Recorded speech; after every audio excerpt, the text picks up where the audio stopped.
Why not control your supporters instead of stoking the violence? What we saw this year, in May this year, your arrest by paramilitary troops at the Islamabad High Court. This led to protests and rioting by your supporters across the country, as well as vandalism against military installations. At least 8 people died, probably many more.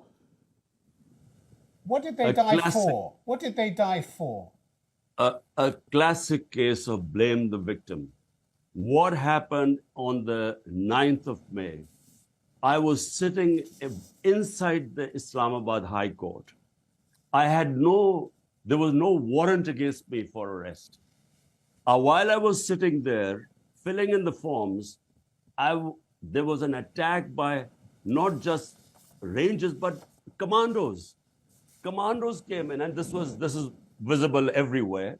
They came in, they broke through that registry office I was sitting in. They beat up everyone.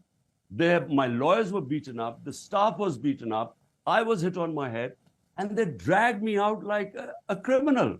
And when these images went out, there was obviously going to be a reaction. Did you call for calm? Did you call for calm? Just completing.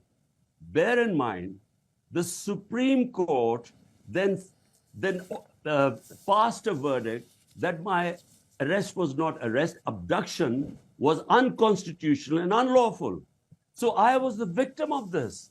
And the way they treated me and the reaction to that, there was always going to be a reaction. I mean, imagine the head of the biggest party being treated like a terrorist.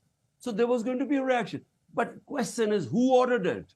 Who ordered that unlawful, unconstitutional act? The question is also the question is also whether you tried to stop it. Mr. Khan, you're often declared commitment. Tim, hold on. Tim, hold on. I was in jail for 4 days. How was I supposed to stop? I didn't even know what was going on.